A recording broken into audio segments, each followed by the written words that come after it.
I think when you start out a business, also, you can get a false sense of safety or a false sense of shared belief with your clients because when we start, most of us start our businesses with friends and family, right? You start with your existing network when you start your business.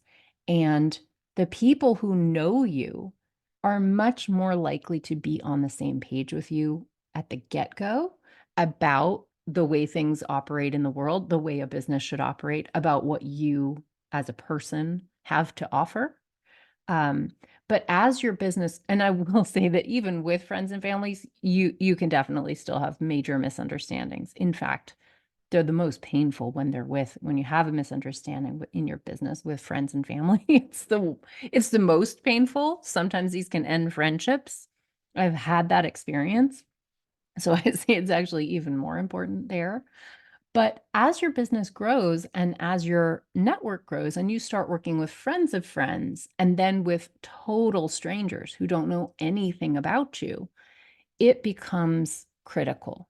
Now you have no common ground as a baseline, and you really have to establish a strong method of communicating the expectations. This is what I'm offering you. This is what it includes. This is what it does not include.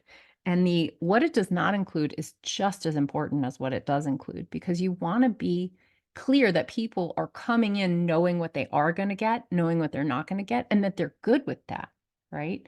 Because if they, thought if you are designing their new kitchen renovation and they thought you were going to design the whole house for the kitchen fee, that's a bad expectation, right? That's somebody who's gonna both parties in that transaction are going to walk away very disappointed, right? So it's super, super important.